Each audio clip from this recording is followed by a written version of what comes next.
Nderuari kryetar, të nderuar pjesëmarrës të këtij tubimi,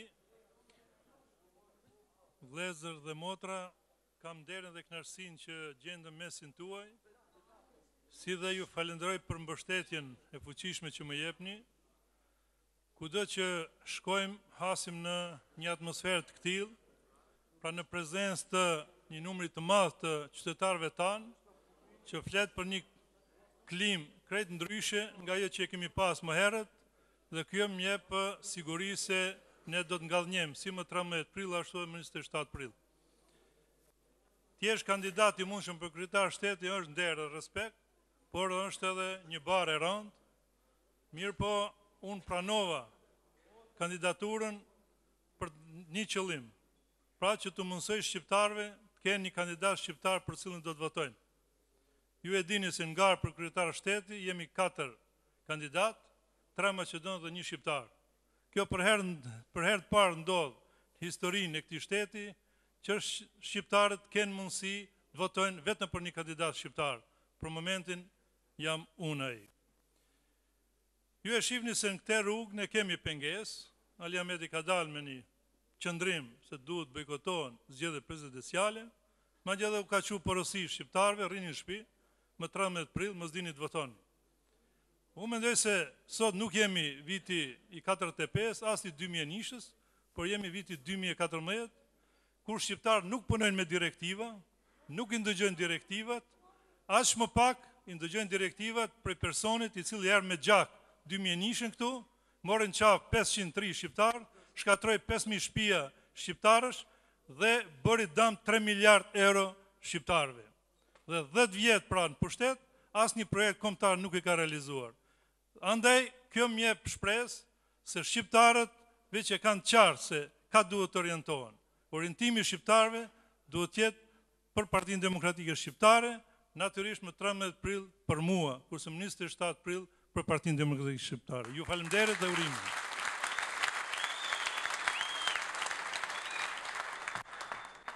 Pa humbur kohë, kam nderin të jap fjalën gardianit interesave shqiptare në Republikën Maqedonisë, kryetarit Partisë Demokratike Shqiptare, zotin Endothaçi. Faleminderit. Faleminderit shumë. Fjala faleminderit. Fjala gardian ka konotacion negativ, por nuk ka faj udhëheci se përdori Hashimi gabimisht në Shkup kur ishte në 100 vjetor.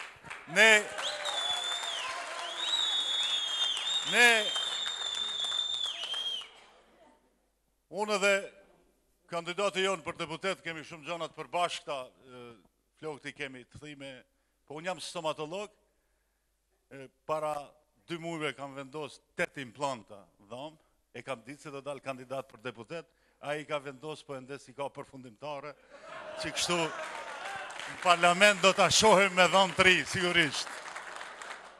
Kemi edhe moshën, prafërsisht për bashkët, nisoj si Ali Ahmeti, flokët e bardha, vetëm ne të dy nuk e bëjmë kokën kështu, nuk kemi probleme. Mendoj se është shumë e arsyeshme të flasim me argumente. Njerëzve, kur bëhen të fort shumë, nuk u ka hije, çalami dhe aroganca. Kur je i dopt, do të je shumë arrogant dhe shumë çalam që të mbrojsh edhe atë që ke. Për të shëja tash është shumë e fort dhe unë apeloj juve të gjithve edhe gjithë shqiptarve që mos e pranoni gjuhën e Ali Ahmetit edhe të BDI-s. Mos e pranoni se është u bë një tensioni madh me shqiptarve. Se shqiptarët janë buzë konfliktit me njëri tjetrin. Kjo nuk është e vërtet. Ka vetëm një të vërtet. Ali Ahmeti për herë të parë do të bjenë për pushtetit me BDI. Kjo është e vërteta e madhe. Nuk ka kur farë përplasje. Ka një mobilizim të jashtëzakonshëm politik shqiptarëve të Maqedonisë për t'i dhënë një grusht fort politikës anti-shqiptare të Gruevskit, ku pe shqiptarëve përfaqësues është vetë Ali Ahmeti. Unë atë nuk e trajtoj si armik, as vetë Ali Ahmetit. e trajtoj si oponent politik, mundohem që ta kanalizoj, ta bëj dialogun modern politik. I them, ore, 10 bugjetet shtetit janë miratu, 10 vjetë ke qenë pushtet. Mesatarja 2 miliard euro, 20 miliard. Edhe 10 rebalanse të bugjetit, 30 miliard euro për 10 vjetë, zoti Ali Ahmeti. Sa euro kanë shku të shqiptarët? Kaq, nuk kemi pse të ngatrohemi, nuk kemi pse të shahemi, nuk kemi pse të shpifim. Nuk ka përgjigje. Vazhdojnë me taktikën e vjetër, stari trik, nova budala. Taktika e vjetër është kjo. Para 20 vjetëve, e pak më shumë, në pas 27-8 vjetë, dhe kam dalë skenën politike. Dhe u që njëri me një mbledhe, tha, i e taku me Gliorovin edhe me shefin e udhës, e në Burgës, Bugevski. Dhe gjove me Cervenkovskin jam taku që ishtë në moshën 28 vjeçare. Te Destani, në Shkup, ku hahet qebapa. Kemi bisedu politikisht, dhe a im ka thonë, prijatno mnogu mi koshtash. Këta që i kam tash, janë ma të lirë. Dhe tash, i e taku me Sasha Mjelkovin, jo, me Nikola Gruevskin. Dhe për këtë Ali Ahmeti e ka ditë. 4 herë jam taku me Nikola Gruevskin, 4 herë me Ali Ahmetin. Tu mendu dhe tu qeni bindun, të janë shumë ma inteligentë se të dy, ti kuptoj se qka du në bëjnë. Dhe kum kuptu qyshin djetor. Qyshin djetor e kum ditë se Ali Ahmeti do të propozoj në raundin e 2 të zgjedhjeve presidenciale, të ketë zgjedhje parlamentare që t'ja bëj cenzusin vetë Gruevski. Është e vërtet që Gruevski, pyetjen e parë që ma ka rështru është kjo, pse pranove të takosh me mu, se 5 vjetë se mi taku, mi qenë bashkë në qeveri. Do më falni se do përdore një fjallë sërbisht, po do përkthej shqipse, ma bukur e marin veshën. Tash takohem, tash, da ti se sme e mulice. Të të zgërdhin e ftyrë, se para 6 vjetëve, bashkë me Ali Ahmetin, keni thonë këto, i kanë fshim këtë ide. Ja tash ku jemi. Jemi shumë të fortë, dhe nuk kemi gatishmëri momentalisht të bisedojmë për qeverisjen e ardhshme. Se duam të vim, të bisedojmë, fitoni, jeni favorit vëmëroja të Macedon, duam të vim, bisedojmë me një bagazh të fort, me një vullnet të fort politik. 300.000 vota profesor Ilazin me 13 prill. Dhe këto 300.000 vota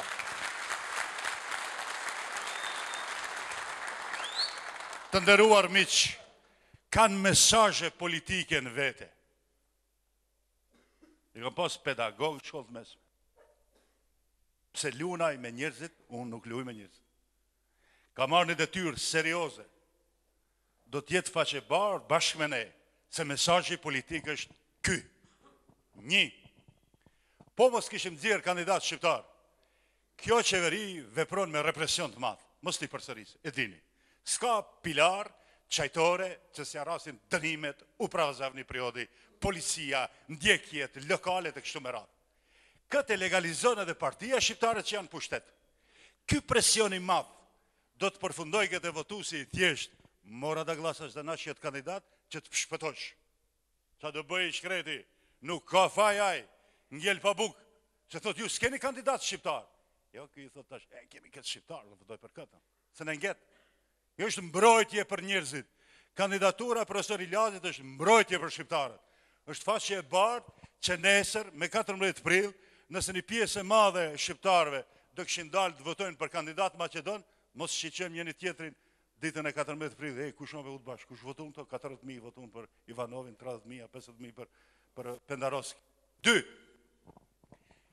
Kur ne votojmë me vullnet fort politik për kandidatin shqiptar, direkt e shem porosin Washington dhe Bruxelles. Çka? Jemi popull i organizuar, popull politik, jo grupe, fise dhe klane.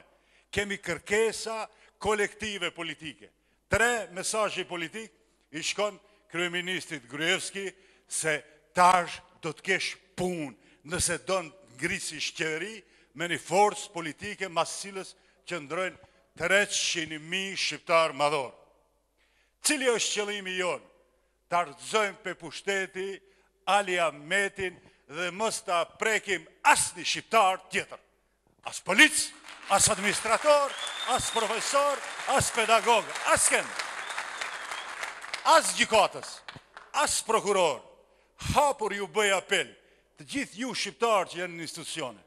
Pa marë parasysh çfarë partije, vadisje keni gjendjen, jeni të përkullun, kokë ullun, unë nënçmojnë si gjykatësin, si prokurorin, si policin, si kryeshefin. Nuk u bëjnë hesap Maqedon. Fitoria e PDSH-s në radhë të parë, juve do a kthej dignitetin, juve do të kthej krenarin, për shkak se edhe ju e dini, edhe Maqedon të dini, si thehen dera me shkelmë. Nuk ka kultur.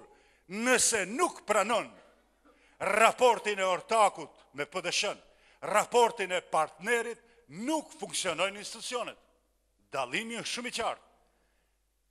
BDI-ja luan rolin e lypsit, shërbëtorit, PDSH-ja luan rolin e ortakut, rolin e partnerit. Nuk mund vija i të kontrolloje të dënoje ty pa e ditë une. Nuk ka shansa. Asnjë inspektor. Do të jem zavendës kryeministre.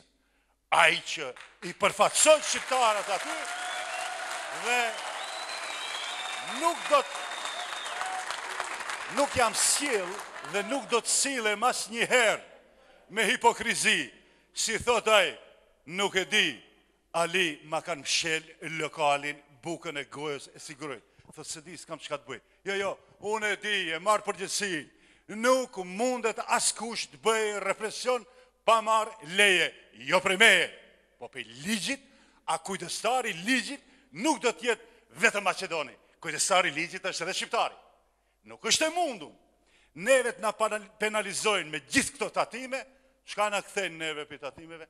Asgjë. Pas ka zbulu, bosi ta luftoj krimin e organizuar. Cilin krim të organizuar?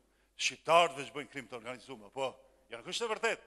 Nuk është e vërtet. Shqiptarët janë hudh margjinat shoqërisë. Shqiptarët nuk kanë perspektivë. Shqiptarët nuk kanë mbrojtje sociale. Shqiptarët nuk kanë sistem të edukimit dhe të arsimit modern. Universiteti Tetovës është i 15.000 në rangim. So punë jeme. A vjedh Ismail Ahmeti për 4 vjet minxha ati 300.000 euro. Është punë e prokurorit, e gjykasit, po puna ime është politikisht, sqaroj çka ndodh.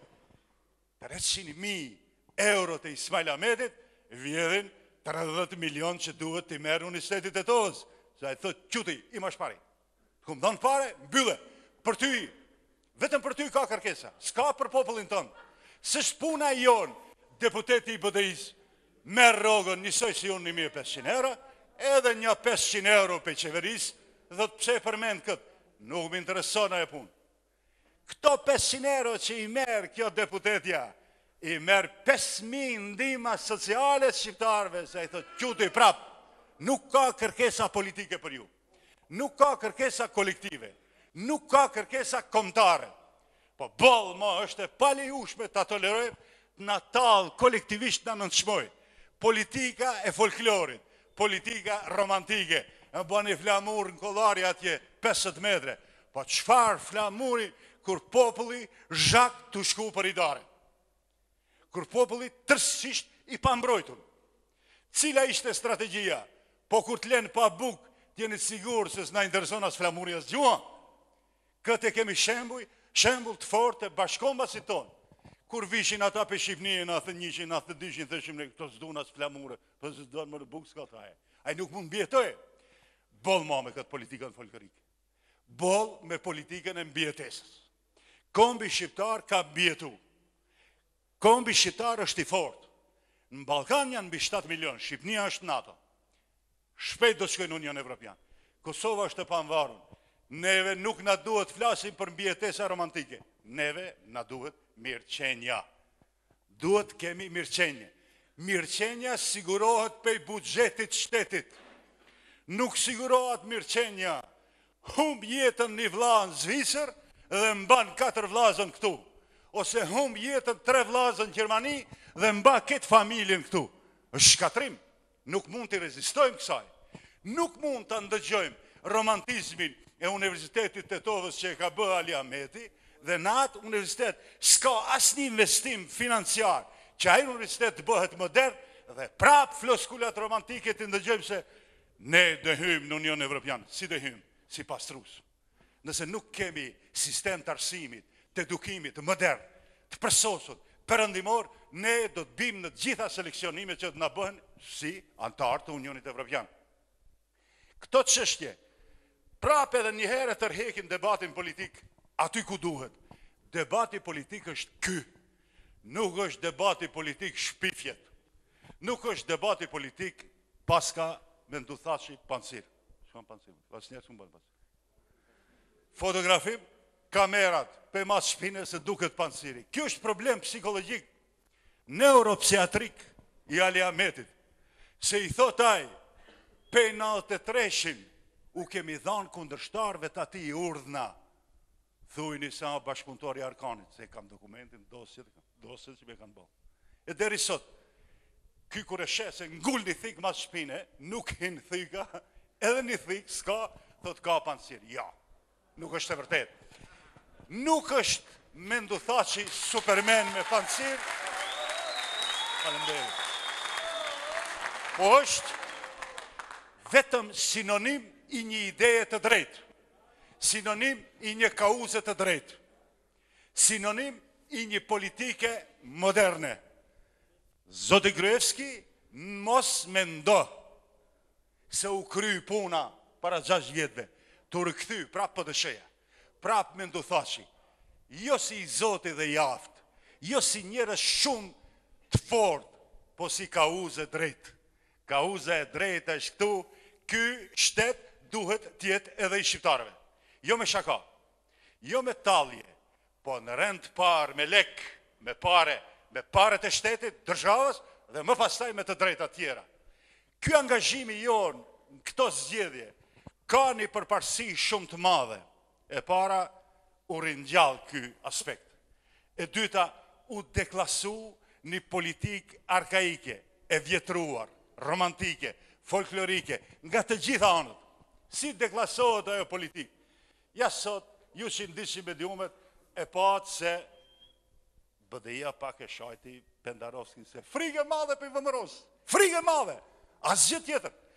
Vetëm frikë se nuk do të mund të jenë bashkëpjesëmarrës në qeverisje. Si është e mundun të tolerohen këto situata. Unë prap insistoj të parandalohet ky tension. 12 vjetë në Kërçov vidhen votat, merren me terror. 18.000 me 300 vota. E folja dhe dikun tjetër edhe këtu ju them, mos mendoni se ata njerëz votojnë për BDI-n. I terrorizojnë. Ju siguroj që po të ketë zgjedhje ferë dhe korekte, PDSH-ja e mund BDI-n Kërçov. Po ku çon kjo? Në ngatresa mes njëri tjetrit. Ku çon kjo? Në ndarje, në konflikt dhe vllavrasje. Popujt e civilizuar kanë përfunduar në lufta qytetare nëse vidhen votat. Qa opinioni duhet krijohet? Çfarë opinioni sipas kësaj politike të vjetruar duhet krijohet te të varët? A mirë, ju e bëni 18.000 me 200 atje. Ju e bëjmë 180.000 me 2.000. 180.000 me 2.000. Po jo, kjo është e gabuar. Nuk votojmë ne me mahall. Nuk votojmë me qytete, po votojmë si këmbë, me një votë fuqishme, me një vullnet politik të fuqishëm për të realizu interesat tona. Interesi jonë është, ndoshta e të prova, vota drejt profesor Ilazit. Ju t'jeni sigurt, ju premtoj se vota drejt profesor Ilazit me 13 prill është 51% e punës ka marrë fund. A tjetërën, ma leni mu, para 27-it, nuk ka problem. Faleminderit.